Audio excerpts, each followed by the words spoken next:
Hey guys, Mr. Backerberg here. In this video we're going to take a look at rational functions. So when we're talking about a rational function, what we're going to be looking at are two polynomial functions, f and g, and we need to make sure that g is not 0, because what we're going to be doing is building a fraction of f of x over g of x. That's going to be our rational function. Now, anytime we're dealing with a rational function, it's always going to be written as a fraction, and we know that we need to avoid having 0 on the bottom of a fraction. So when we're looking at the domain of a rational function, let's look at the function f of x equals 1 over x minus 2. Because we're dealing with a fraction, like we just said, the bottom of the fraction cannot be 0, so we need to exclude any x values from our domain that would give us 0 on the bottom of the fraction. So I'm going to take the x minus 2 and I'm going to say that I don't want it to equal 0.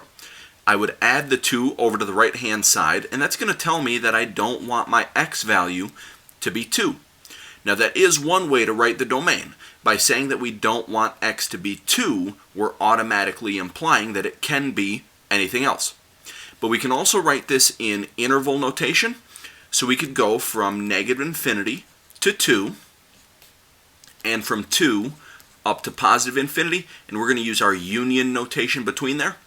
So it's every number from negative infinity up to positive infinity, but we're excluding 2 from that domain. Now, if we were to type this function into our calculator, we would get this picture on the left-hand side.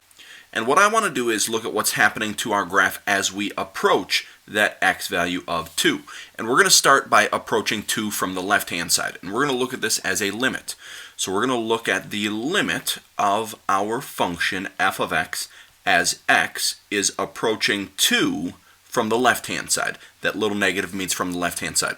So we're starting on the left and we're working our way closer and closer to 2.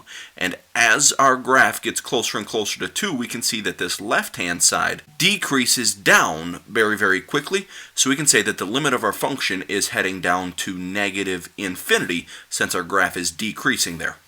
But we can also look at this as a right-hand limit as well. So we can look at the limit of our function f of x as x is approaching 2 from the right-hand side. So as we start on the right-hand side and work our way closer and closer to 2, we can see that our graph is increasing without bound. So our function would be approaching positive infinity there because we keep increasing up forever and ever and ever.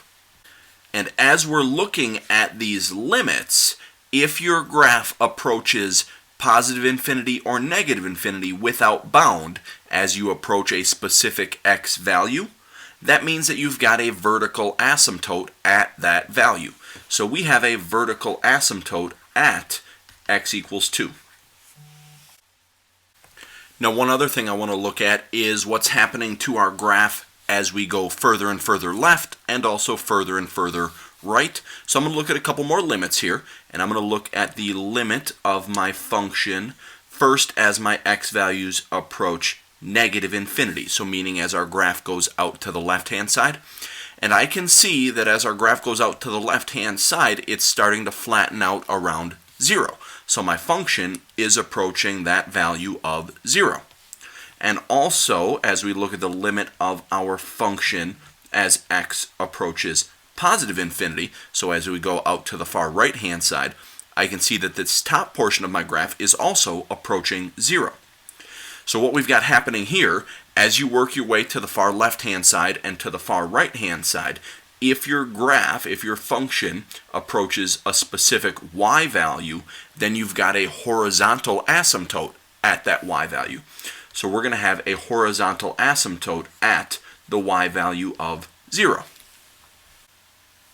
That's going to be it for this video. Thanks for watching.